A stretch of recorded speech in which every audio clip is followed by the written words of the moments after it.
In 1958, tragedy struck when an orphanage right here in Raleigh burned down, killing almost everyone inside. Legend has it that you could still hear, if you're here at a certain time at night, hear the voices and the screams of those who are still trapped. And you can still smell the embers burning, waiting to be put out. But what if I told you that everything that I just said was total fiction? North Carolina has plenty of ghost stories. It's enough to raise the hair on your arms. It's enough to give you the goosebumps. And the myth of Crybaby Lane, you can hear the screams and the smells, and people said you could do that for decades later, is one of those. It's enough to make you perhaps want to sleep with a light on tonight. Except there's one problem. Crybaby Lane, it didn't really happen the way the legend goes. Oral historian John Horan of the NC Archives dug into the actual history of this myth that dates back to the early 1900s. It was part of a seminary and orphanage that was run by the Catholic Church, the Nazareth Seminary.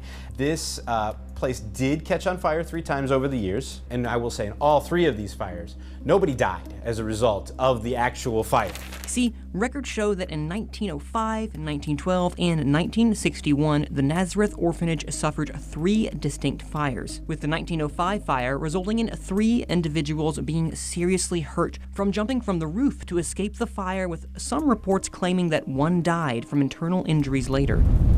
The orphanage closed in the 1960s, and in the 1980s, the diocese sold that land to North Carolina State University, that is now the Centennial Campus. Students would go by, and they would see these ruins, and then they would kind of hear these stories of fires and start to invent their own stories, maybe to keep themselves entertained. And so it's an evolution. If this story was blatantly untrue, why did it hold so much weight for so long? Over time, these stories get added on and added on. More people add their little flair to the stories, and so they become these bigger, more entertaining, larger than life tales of something that maybe just started off as a small little thing. Ghost tour guide Darcy Vanderslick has seen firsthand the power of storytelling, especially here in North Carolina. They sort of grow into their own folklore, and folklore has a very prominent place in our culture. And that scary folklore, from Lydia's Bridge to the disappearance of the Roanoke colony,